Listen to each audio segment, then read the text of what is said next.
The fear of unknown, the fear of losing the relationship. पता नहीं क्या होगा, माँ बाप क्या सोचेंगे, या फ्रेंड्स को बताएं या ना बताएं। जहाँ पर आपको अपनी इज्जत, इसको आप बदल सकते हैं। इसमें आपको लगे कि आपको अपना सेल्फ लव, अपने लिए प्यार, आप हैं तो सब कुछ है। बहुत इम्पॉर्टेंट है कि हम समाज के डर से फंस गए हैं, जहाँ पे कोई रिस्पेक्ट नहीं है, जहाँ पर आपको हमेशा वर्बल या फिजिकल अब्यूज का।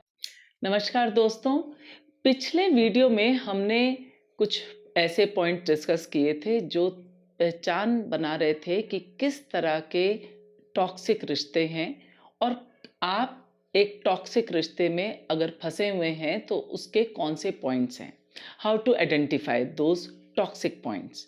कि आप एक मैनिपुलेटिव रिश्ते में फंस गए हैं, या आपके साथ कैसे कोई मैनिपुलेट कर रहा है, या कहीं आप तो नहीं कर रहे। तो आज के वीडियो में हम कुछ ऐसे पॉइंट्स डिस्कस करेंगे कि जब आप ये पहचान जाते हैं कि आप एक कंट्रोल और एक मैनिपुलेशन में फंस गए हैं जो कांस्टेंट हो रहा है, और आपके एक ज़िंदगी में बहुत बड़ा जो हिस्सा है वो आप एक टॉक्सिसिटी और एक ऐसे रिश्ते में फंस गए हैं जहाँ पे कोई रिस्पेक्ट नहीं है, जहाँ पर आपको हमेशा वर्बल या फिजिकल अब्यूज़ का सामना करना पड़ता है या आपके साथ हो रही है। तो आपको क्या करना चाहिए?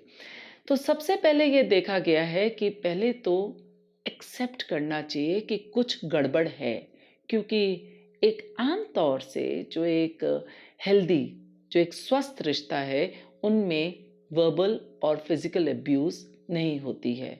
उसमें रिस्पेक्ट होती है और उसमें एक दूसरे से बातचीत होती है और खुल के कम्युनिकेशन होते हैं। तो अगर आप इस रिश्ते में, इस लूप में फंस गए हैं, तो इसको एक्सेप्ट करना बहुत ज़रूरी है। रिकग्नाइज करना कि कहीं कोई गड़बड़ ज़रूर है।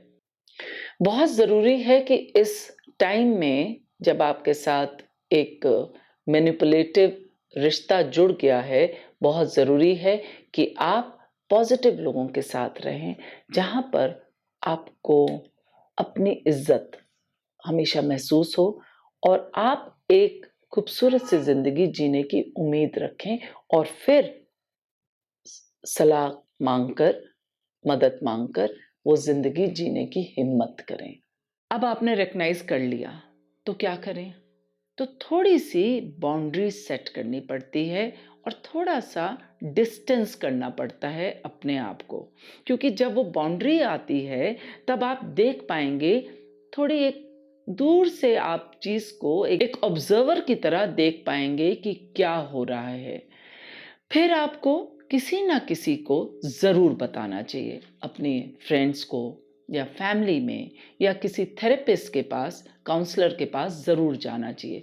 कई बार हम ऐसा सोचते हैं कि पता नहीं क्या होगा, माँ बाप क्या सोचेंगे, या फ्रेंड्स को बताएं या ना बताएं, और जिस तरह से रिश्ता चल रहा है वैसे ही ठीक है, कि हम सोसाइटी में सोशल गैदरिंग्स में बहुत अच्छा बन के तैयार होके जा रहे हैं और सब कुछ ठीक लग रहा है, हंसी मजाक ठीक हो रहा है, तो सब ठीक है। लेकिन कहीं ना कहीं वो आपको खोखला कर रहा होता है और आपको ही आपसे दूर कर देता है। तो ज़रूर अपने माँ बाप को, अपने दोस्तों को, या किसी ना किसी काउंसलर को ज़रूर बताया जाए कि आपके साथ एक्चुअली में हो क्या रहा है। एक और चीज़ देखी गई है कि इस टाइम हम अपनों से ही कई बार दूर होने लगते हैं, क्योंकि हमें शर्मिंदगी होने लगती है, हमें गिल्ट और शेम की फीलिंग आने लगती है, और क्योंकि हमें डर लगने लगता है और हमें ऐसा लगता है कि पता नहीं क्या हो जाएगा। The fear of unknown, the fear of losing the relationship, the fear and Shem कि भाई दुनिया क्या बोलेगी, उस वजह से हम वहीं पर रुके रह जाते हैं। इस चीज़ को एक्सेप्ट करना, सच्चाई को एक्सेप्ट करना, और उसके साथ ये समझना कि चेंज आप कर नहीं सकते किसी और को। आप सिर्फ अपना नज़रिया और अपने तरफ आपने कैसे रिस्पॉन्स करना है और अपने आप को कैसे देखना है, इसको आप बदल सकते हैं। यहाँ पर यह भी देखा गया है कि जब आप डिस्टेंस करते हैं और कम्युनिकेशन को कम करते हैं और बाउंड्रीज को सेट करते हैं, तो आपको कोई ना कोई अपनी हॉबी या अपने आप को जो कहते हैं ना सेल्फ केयर रिजीम ज़रूर शुरू कर देनी चाहिए रेगुलर बेसिस पे। चाहे आप मेडिटेशन करिए, चाहे आप कोई कला सीखें, कोई हॉबीज़ को वापस लाएं, चाहे आप किसी भी तरह से आपको जहाँ पे शांति मिले वहाँ पर उस चीज़ को ज़रूर आप शुरू कर दीजिए, जिसमें आपको लगे कि आपको अपना सेल्फ लव, अपने लिए प्यार, अपने लिए अपनी केयर करना बहुत ज़रूरी हो जाता है जब आप इस ऐसे रिश्ते में ग्रस्त होते हैं। और एक और पॉइंट बहुत इम्पॉर्टेंट है, वो ये है कि अपने आप को टाइम दीजिए, क्योंकि जब लगातार आप मैनिपुलेशन के बीच में हैं, झूठ के बीच में हैं, जब आपकी बेइज्जती हो रही है और आपको हर बात के लिए नीचा दिखाया जा रहा है, तो आप अपने आप से बहुत दूर हो जाते हैं। जो मैं बार बार ये बात कह रही हूँ, तो अपने जो इमोशंस हैं, मूड स्विंग्स हैं, फ्रस्ट्रेशन है, उसको एक्सेप्ट कर लीजिए कि वो भी सच है। It's okay to accept that, it's okay not to be okay, कि भाई हर्ट हो रहा है, बेइज्जती महसूस हो रही है, इस चीज़ को ज़रूर एक्सेप्ट कीजिए।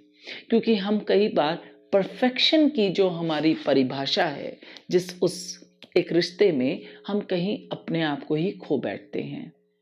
तो इस चीज़ को एक्सेप्ट करना, अपने से सच बोलना, ज़रूर किसी ना किसी के साथ शेयर करना और अपने आप को बेटर करना, अपने आप को अपने नज़रिए में ठीक रखना बहुत ज़रूरी है एक टॉक्सिक रिश्ते के साथ डील करने के लिए। और एक और चीज़ बहुत इम्पॉर्टेंट है कि हम समाज के डर से या माँ बाप क्या सोचेंगे या किसी और के डर से हम अपने आप को कहीं पर हम आंखों पे पट्टी बांध लेते हैं और अपने ही हाथ बांध लेते हैं।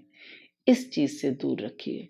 आप हैं तो सब कुछ है, अगर आप ही नहीं तो कौन समाज और कौन रिश्तेदार और कौन सा रिश्ता। सो आई होप ये कुछ जो मैंने आपको पॉइंट्स दिए आप ज़रूर ध्यान रखें, अपना ध्यान रखिए और रिकग्नाइज करिए कि आपके साथ क्या गलत हो रहा है और उसके लिए कोई ना कोई आवाज़ ज़रूर उठाएं, किसी ना किसी से शेयर ज़रूर करें। Thank you.